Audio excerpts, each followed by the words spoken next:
네, 안녕하세요. 오늘은 제가 읽고 있는 책 중에서 하나, 사람들이 정말 모르는 게 많더라고요. 그래서 오늘 환자혁명이라는 조한경 닥터의 책, 이 환자혁명 책 중에서 제가 오늘 읽어드리고 싶은 부분이 있어서요. 이제 암에 대한 경우에요.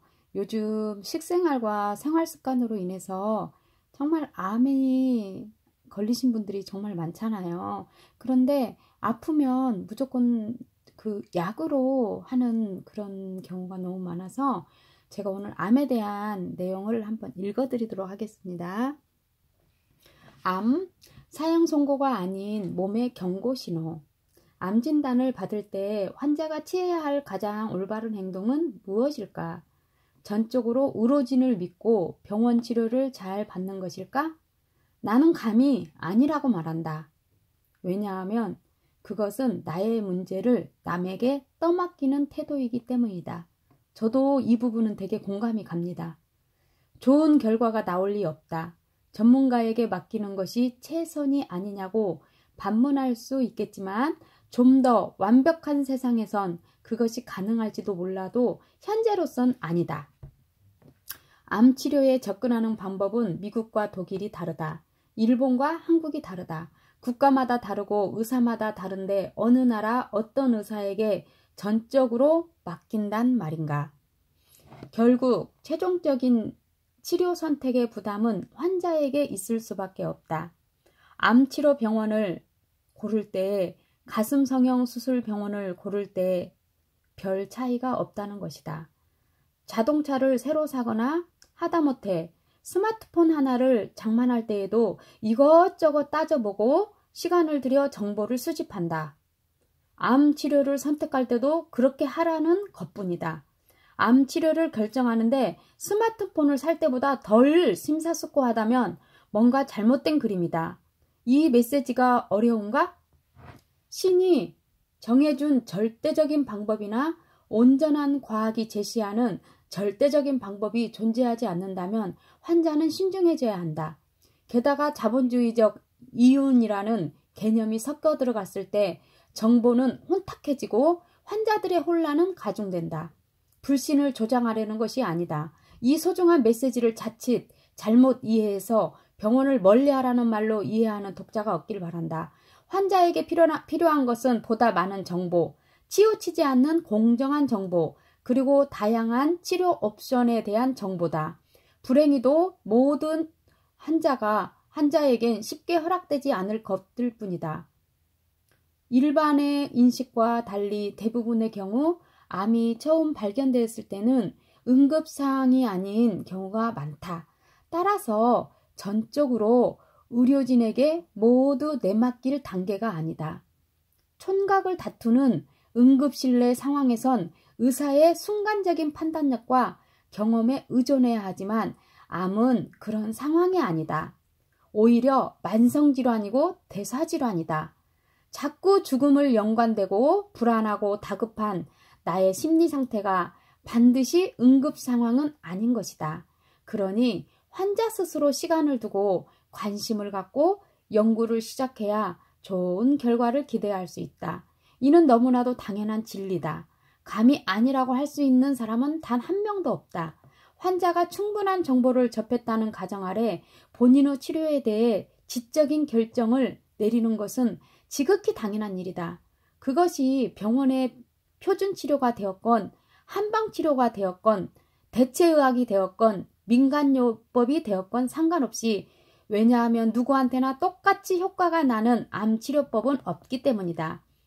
개인의 체질이 제각각이고 개인의 처한 환경이 다르며 같은 간암이라 해도 암마다 성질이 다르기 때문이다. 모든 3기 간암이 똑같이 진행되지는 않는다. 10개의 암이 있으면 10개의 암 모두가 제각각 하지만 병원 치료는 획일화되어 있다. 이를 표준 치료라고 부른다. 현대의학이 규정한 암 치료는 단 3가지. 수술, 항암, 방사선이다. 그 외의 치료법들은 보통 병원에서 다루진 않고 암 전문의들 또한 이를 훈련받지 않는다. 환자들이 이 3가지 방법 외에 암 치료를 시도할 경우 담당 의사는 이를 저지한다. 검증되지 않았다는 것이 의사의 설명이다. 그렇다면 환자에게 허락한 암 표준 치료는 어떤 검증을 받았을까? 또 그 효과는 어느 정도일까? 미국 질병 통계에 따르면 2016년 미국에서 새로운 암 진단은 168만 5천 건이 넘어갈 정도로 예측하고 있다. 같은 기간에 60만 명이 암으로 사망한다. 좀 더 피부에 와닿는 숫자로 환산하면 하루에 4,620명이 암에 걸리고 1,644명이 암으로 사망한다는 것이다. 9.11 테러 당시 무역센터 빌딩에서 2,996명이 희생을 당했다. 그로 인해 미국은 중동에서 전쟁을 벌였는데 암으로 하루에 1,640명씩 죽어가고 있지만 정작 개선되는 것은 없다. 마치 암 발병 증가를 어쩔 수 없는 불가항력적처럼 여기는데 미국 암학회가 그러면 안 된다. 올바른 정보와 환경오염, 먹거리 규제로 암 환자 수를 의미 있게 줄일 수 있다. 아무도 관심 없을 뿐이다. 암과의 전쟁에서 실패한 병원에 계속 돈을 갖다 바치고 있을 뿐이다. 이것이 모노폴리의 문제점이다. 암 치료 비용이 얼마길래 돈을 갖다 바친다고 할까? 의료비 높기로 악명 높은 미국의 통계이긴 하지만 어느 질환의 치료비에 비해 유난히 비싸다는 점은 다를 바 없다. 종류에 따라 다른데 한 달 항암 비용은 보통 1만 달러, 하나로 1,100만 원이 넘고 2만 달러로 넘는 항암제들도 흔하다. 단지 약값만 그 정도 달한다. 원가가 비싸서 그런 것은 아니다. 연구개발 비용 때문이다. 의약품 연구개발 비용에 천문학적인 비용이 들어가는 것은 맞지만 1970년대에 개발되어 이미 연구개발에 투자한 비용을 다 뽑고도 남은 항암제들 역시 약값이 떨어질 줄 모른다. 오히려 물가 상승률을 상회하는 수준으로 더 오르면 올랐지 절대 떨어지지 않는다. 약값이 비싼 이유는 오로지 암이기 때문이다.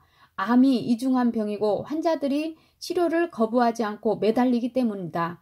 수요와 공급의 법칙이 적용된다. 그것은 약값이 비싸게 형성되어 있는 유일한 이유다. 제약회사는 자선사업단체가 아니기 때문이다. 그리고요, 여기 이제 뒤로 가서 이제 또 한 가지를 읽으면 이제 또 제가 암 치료 순서. 그러나 병원 치료보다 더 신경 써야 할 것은 성격과 스트레스 관리. 여러분 공감하시나요?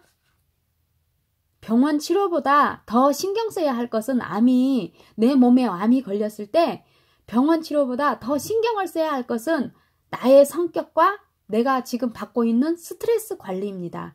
그리고 깨끗한 음식과 충분한 영양입니다. 이 두 가지를 들 수 있다. 영양분은 무기와 같고 면역체계는 군대와 같다. 영양이 없으면 무기 없이 싸우라는 것과 마찬가지다. 면역이 망가지면 싸울 수가 없다. 항암 치료는 면역을 망가뜨린다. 이후 두 가지가 주가 되고 병원 치료는 부수적인 치료가 되어야 한다. 그런데 보통은 순서가 바뀌어 있다. 심지어 부수적인 치료만 하고 주치료에는 전혀 관심 없는 환자와 의사들도 수두룩하다. 특히 성격과 스트레스 관리는 면역과 깊은 관계가 있다. 암 환자가 제일 먼저 디톡스해야 할 것은 간이나 대장 같은 장기가 아니라 바로 머리다. 생각, 정신, 영혼이다. 감정 청소가 필요하다. 부정적인 생각이 암의 원인이 된다는 건 가설이 아니라 사실이다. 과학적으로도 증거가 너무 많다. 스탠퍼드 의대의 데이비드 스피겔 교수도 처음 연구할 때는 회의적이었다. 하지만 결과를 보고 너무 놀랐다. 유방암 여성들을 10년 동안 추적 관찰한 결과 암 치료와 함께 삶에 대한 치료를 병행한 사람들이 2배 이상 생존율이 높았다. 예일대 연구 결과 보면 억눌린 성격을 가진 사람이 암의 발전 속도가 훨씬 빨랐다. 용서하지 못함, 분노, 질투, 배신감, 꾹꾹 누르고 분출하지 못한 스트레스, 성냄, 짜증, 어쩔 수 없는 상황, 갑갑함, 화내지 못하는 성격, 두려움이나 부정적인 감정을 표현 못하는 성격이나 상황은 암을 일으킨다. 하지만 겉으로 표현하지 못하기 때문에 남들 보기에는 대부분 천사같이 착한 사람들이다.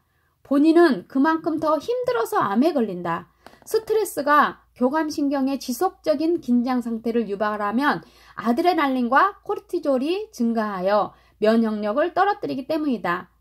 잠 못 이루는 밤이 많아서는 안 된다. 대신 반대되는 감정들에 충만하게 휩싸이면 좋을 수밖에 없다. 용서, 화해, 사랑, 대충대충 완벽함을 추구하지 않는 성격, 큰 웃음을 암을 몰아낸다. 억지로 혹은 가짜로 웃어도 우리 뇌는 진짜로 웃는 줄 알고 엔돌핀과 같은 행복 호르몬을 분비한다.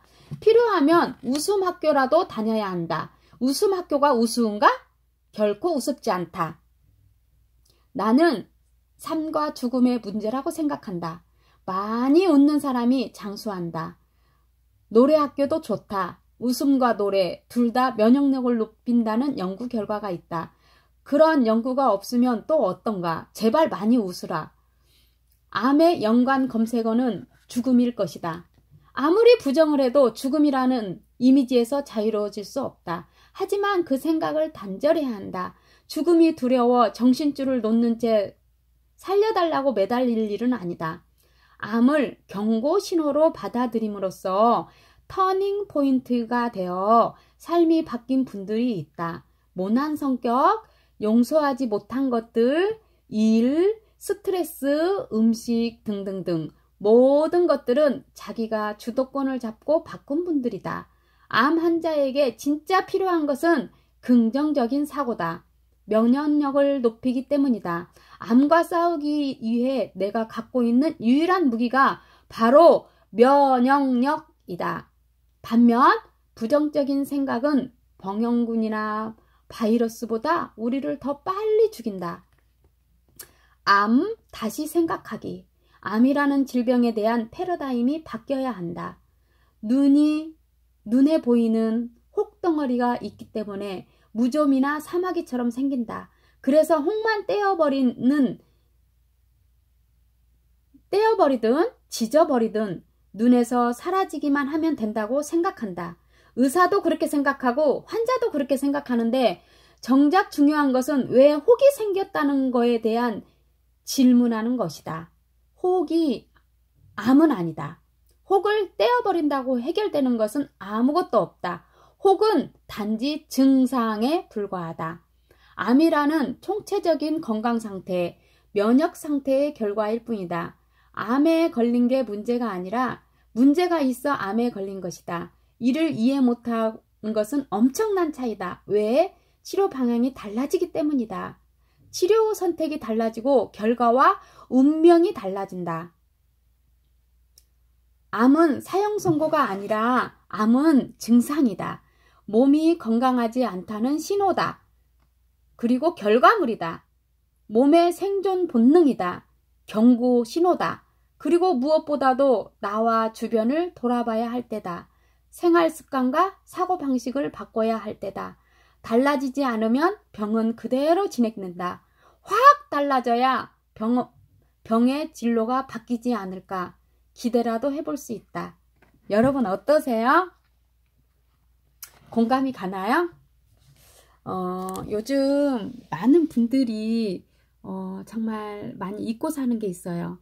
기본으로 돌아가야 된다는 거. 기본은 우리가 먹는 음식을 돌아봐야 되고, 그렇죠?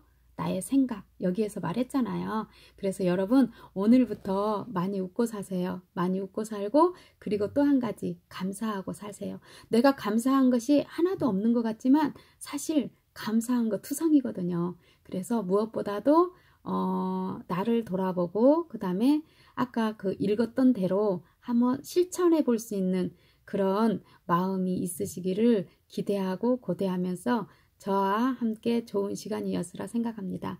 여러분들 공감하면 좋아요와 구독 부탁드릴게요. 여러분 다음 시간에 만나요. 감사합니다.